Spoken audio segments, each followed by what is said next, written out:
I now speak as a citizen and not as a judge. Absolutely. I also begin by telling you that you can have the wisdom of hindsight, and it's easy to have the wisdom of hindsight because I've left the court. But on this particular case, let me make just the law as demystified as possible and then answer the question. Okay.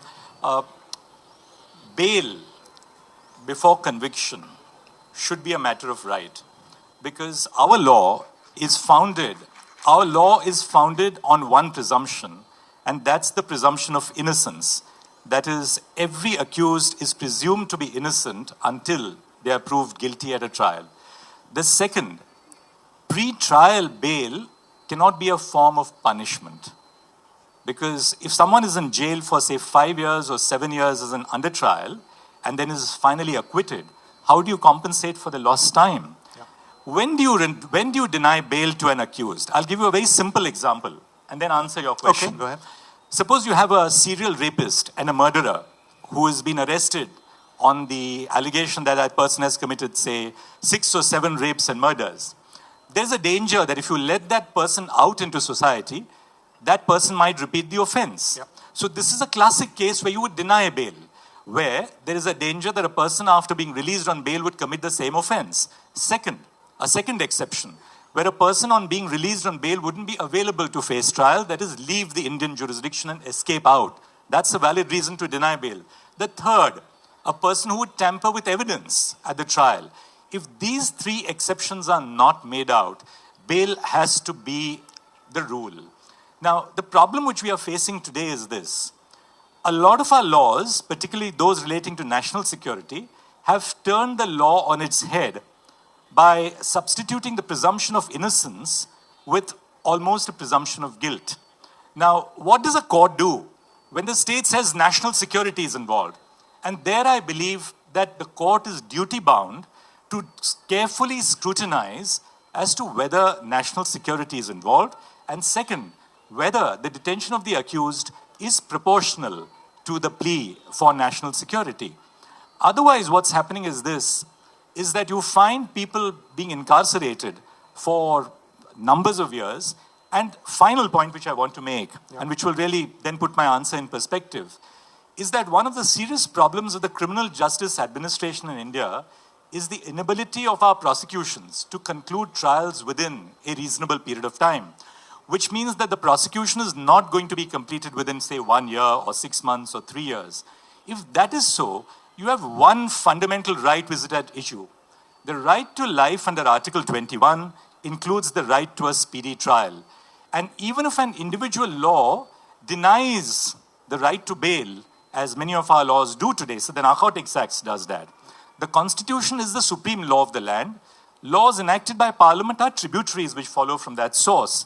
And therefore, ordinary laws must yield to the Constitution. And therefore, I'm very clear in my mind that unless the well-settled exceptions are made out in a particular case, the accused is entitled to bail.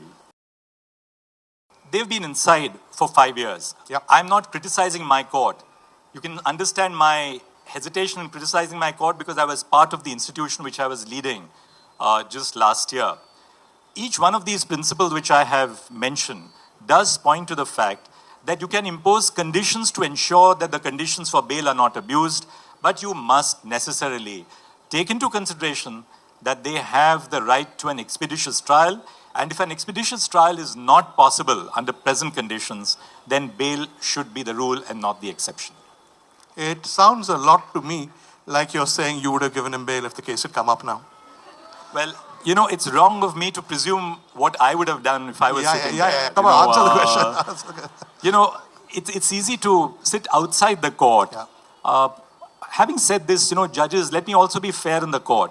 Judges have to look at the record of a particular case and then see what kind of evidence there is, what kind of material there is before the court. So therefore, I think I would be, as a judge who has sat in the hot seat for 25 years, be slow to criticize merely because I have a difference of opinion on this one. You know, I'll tell you what, that's a problem.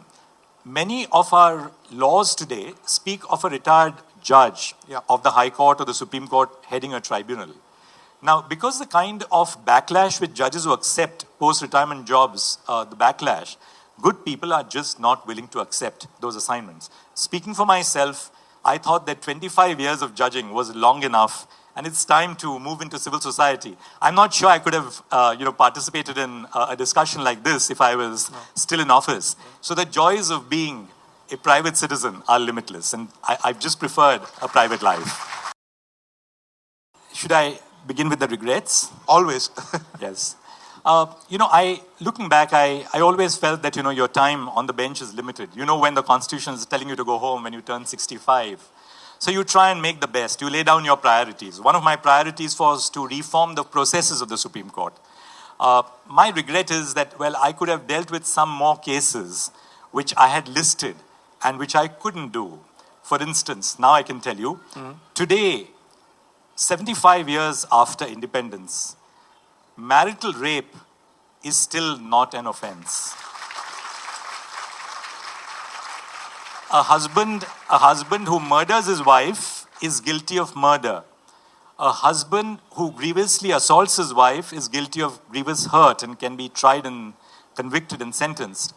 But a woman who is subject to non-consensual intercourse cannot complain of marital rape. I think that part of the law has to change. That case came up before me. I was left with 2 weeks before I retired. The lawyers, for one side, felt that I was rushing them and that they hadn't been given enough time to argue. I said, I don't ever want to retire with the allegation that I didn't give a fair hearing to one side. And therefore I said, I'll pass on the baton to the others.